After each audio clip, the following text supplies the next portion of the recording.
चलिए खबरों बढ़ेंगे हम आगे। अमेठी और रायबरेली कांग्रेस का अभेद किला है, लेकिन 2017 विधानसभा चुनाव में इसकी दीवारें दरक चुकी हैं। इधर अमित शाह भी बार बार ये कह चुके हैं कि इस बार बीजेपी रायबरेली अमेठी में से कम एक सीट जरूर जीतेगी।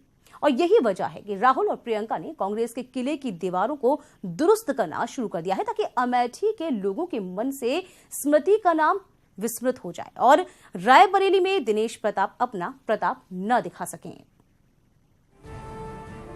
यूपी में अमेठी और रायबरेली के बाहर कांग्रेस का कोई मजबूत जनाधार नहीं है, लेकिन अब इन दोनों सीटों पर भी कांग्रेस की सांसें फूल रही हैं। यही वजह है कि राहुल और प्रियंका ने कांग्रेस की परंपरागत सीट को बचाने के लिए अपनी पूरी ताकत झोंक दी है।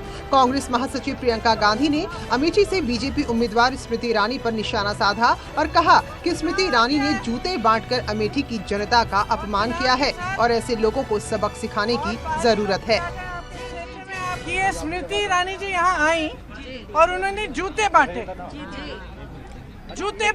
लोगों को, ये कहने के लिए कि इनके पास जूते भी नहीं है पहनने के। ये सोच रही है कि राहुल जी का अपमान कर रही हैं।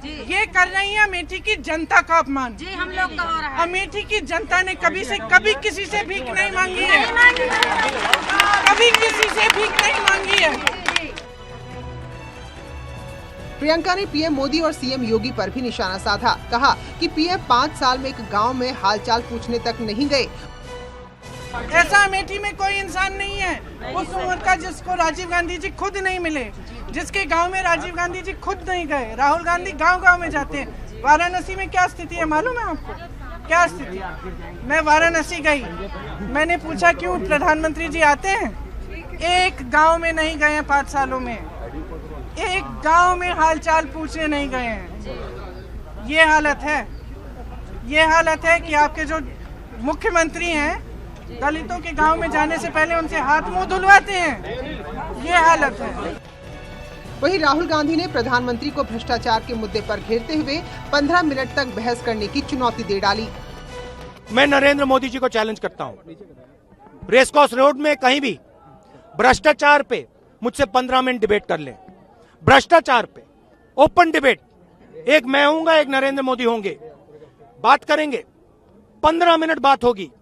मैं आपको बता रहा हूं, नरेंद्र मोदी जी हिंदुस्तान के सामने अपना मुंह नहीं दिखा पाएंगे। दूध का दूध, पानी का पानी हो जाएगा। अब देखना है कि भाई बहन की जोड़ी यूपी में दम तोड़ती कांग्रेस को जीवन दान दिलाने में कितनी सफल होती है। Bureau report, news 18। उधर स्मृति ईरानी ने प्रियंका गांधी के जूते बांटने के आरोप पर पलटवार करते हुए कहा कि कलाकार मैं रह चुकी हूं और नाटक प्रियंका गांधी न करें, पहले वे असलियत का पता करें। ऐसा है, एक्टर मैं रह चुकी हूं तो नाटक प्रियंका जी ना ही करें तो बेहतर है। जहां तक बात अमेठी में उन गरीब नागरिकों की है जिनके पास पहनने को जूता नहीं था, तो कृपया अगर उनमें थोड़ी सी भी शर्म और मानवता हो तो जाकर हरिहरपुर में देख लें कि सच क्या है। लेकिन हरिहरपुर में जाकर देखने के लिए पहले लापता सांसद से पूछना पड़ेगा उनको कि हरिहरपुर है कहाँ। तो मेरा बस इतना ही मानना है कि लापता सांसद को जनता जान चुकी है और कमल का बटन दबाना ठान चुके हैं। बाबा साहेब और संविधान को लेकर सियासत गर्म है। सीएम योगी ने 2 दिन पहले जो बयान दिया था उसका आज अखिलेश यादव ने जवाब दिया। सियासी जंग के बीच वार पलटवार का ये खेल जारी है। ये रिपोर्ट देखिए।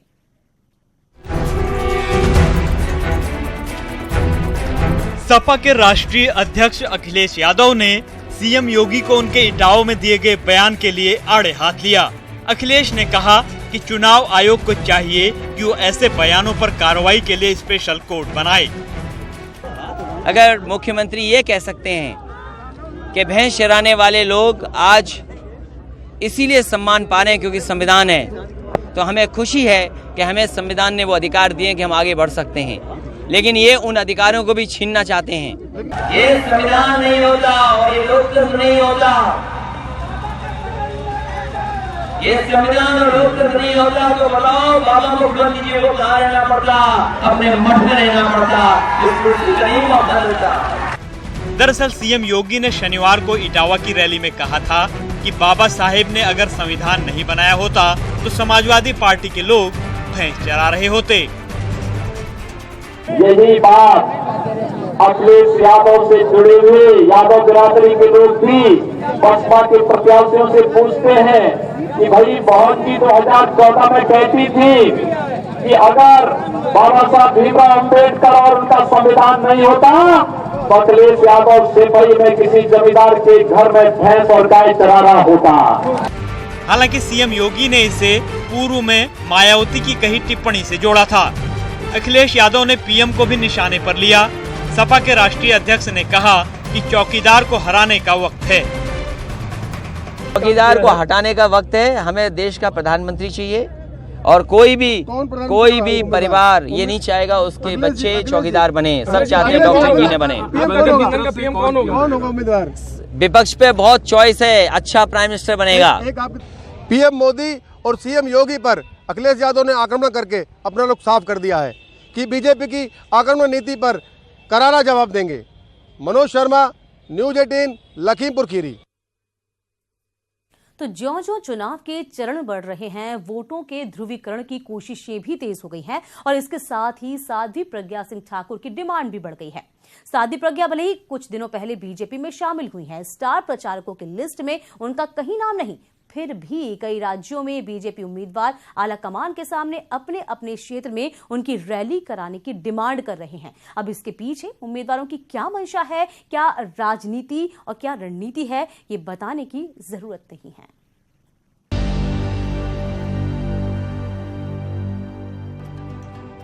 मालेगांव धमाके की आरोपी साध्वी प्रज्ञा सिंह ठाकुर को भले ही विरोधी आतंकवादी मानते हों, लेकिन बीजेपी में शामिल होने के बाद उनकी मांग काफी बढ़ गई है। पश्चिम बंगाल और उत्तर प्रदेश समेत कई राज्यों में उम्मीदवार चुनाव प्रचार में साध्वी प्रज्ञा की डिमांड कर रहे हैं। 5000 से भी ज्यादा हमारी पुरानी सभ्यता है, एक संस्कृति है, हिंदू संस्कृति। उस संस्कृति की बात है, उसमें लोगों ने एक टेरर एलिमेंट लाने का प्रयास किया कि हिंदू भी टेररिस्ट हो सकता है। तो प्रत्येक कार्यकर्ता, प्रत्येक व्यक्ति जो इससे आहत है, इस तरह की कैंपेन जो हुए सैफरन टेरर, हिंदू टेरर से, तो निश्चित ही प्रज्ञा ठाकुर चूँकि उस हिंदू टेरर के खिलाफ एक सिंबल के रूप में इमर्ज की हैं, तो ये कोई आश्चर्यचकित बात नहीं होगी उनके बारे में डिमांड बढ़े। तो इस तरह से देखा जाए तो मुख्यमंत्री योगी के बाद बीजेपी को एक और हार्डकोर हिंदुत्व का बड़ा झंडा बरदार मिल गया है। साध्वी प्रज्ञा ठाकुर शुरुआत से ही भले ही विवादों में रही हों, लेकिन हिंदुत्व की नई ब्रांड एम्बेसडर के तौर पर उभरी हैं। बीजेपी भी ये चुनाव हिंदुत्व और राष्ट्रवाद के नाम पर लड़ रही है। ऐसे में साध्वी प्रज्ञा ठाकुर का पूरे देश भर में प्रचार करना बीजेपी के हिंदुत्व को धार देगा। प्रज्ञा को भले ही बीजेपी में शामिल हुए कुछ ही दिन हुए हैं, लेकिन उनके बढ़ते कद का अंदाजा इस बात से लगाइए कि पूरी पार्टी उनके पीछे मुस्तैदी से डटी हुई है। पार्टी अध्यक्ष अमित शाह भी उनका बचाव कर रहे हैं। जहां तक साध्वी प्रज्ञा का सवाल है, एक फर्जी केस बनाया गया था हिंदू टेरर के नाम से, भगवा टेरर के नाम से।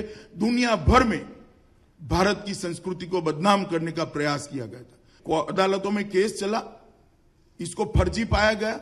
2 केस के अंदर सब बरी हो गए।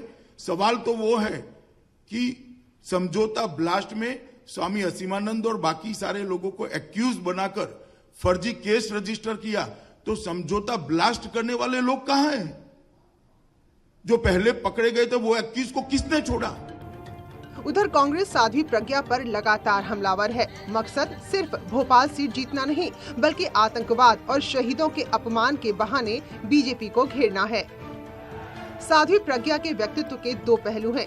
विरोधी उन्हें हिंदू आतंकवाद का प्रतीक मानते हैं, वहीं समर्थक उन्हें कांग्रेस की साजिश का शिकार बताते हैं। इसी बीच साध्वी प्रज्ञा ने भले ही शहीद हेमंत करकरे और बाबरी मस्जिद को लेकर विवादित बयान देकर बीजेपी की मुश्किलें बढ़ा दी हो, लेकिन इसके बावजूद स्टार प्रचारक के रूप में वो काफी तेजी से उभर रही हैं। Bureau report, news 18।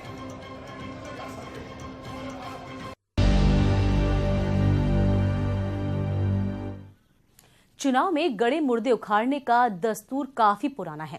BJP Pulwama हमले के बाद एयर स्ट्राइक को अपने पक्ष में कैश कराने की कोशिश कर रही है, तो विपक्षी नेता कंधार कांड के जिन को बोतल से बाहर निकालकर बीजेपी को बैकफुट पर लाने की कोशिश कर रहे हैं।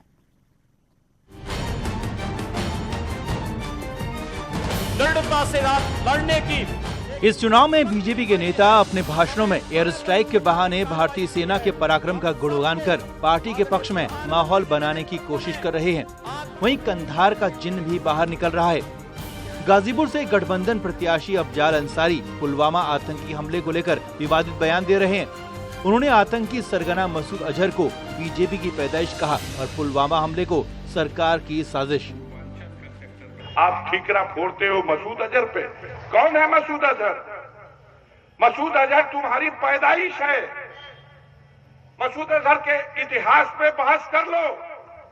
मसूद अजहर तो हिंदुस्तान की जेल में बंद था, एक कैदी था, उसके खिलाफ मुकदमा चल रहा था, आतंकवाद का मुकदमा था। अगर उस मुकदमे की सुनवाई पूरी हुई होती तो शायद मसूद अजहर को फांसी हो चुकी होती। कौन है मसूद अजहर को हीरो बनाने वाला? उधर बीजेपी ने अफजाल के इस बयान पर कड़ा ऐतराज जताया और आतंकवाद से लड़ाई को लेकर अपनी प्रतिबद्धता जताई। श्रीमान अफजाल अंसारी कुछ भी बयान दे सकते हैं, उनको देश से अगर वो भी उसी लाइन में कतार में खड़े हैं कि जो लोग सबूत मांग रहे थे एयर स्ट्राइक का, तो अफजाल अंसारी भी उसी गठबंधन के हिस्से हैं और उनकी भाषा भी वही बोल रही है। इस तरह के जो फर्जी आरोप अफजाल अंसारी टाइप लोग लगाते हैं, उसको उनका जवाब वहीं की जनता उनको देने वाली है। बता दें कि 24 दिसंबर 1999 को आतंकियों ने इंडियन एयरलाइंस के विमान का अपहरण कर लिया था और उसे कंधार ले गए। इसके बाद वाजपेयी सरकार को मसूद अजहर समेत 3 आतंकियों को रिहा करना पड़ा। क्योंकि पुलवामा हमले के साजिशकर्ता के रूप में मसूद अजहर का नाम सामने आ रहा है, इसीलिए अफजाल ने कंधार विमान अपहरण कांड का मुद्दा उठाकर बीजेपी की राष्ट्रवाद की धार कुंद करने की कोशिश की है। Bureau report, news 18।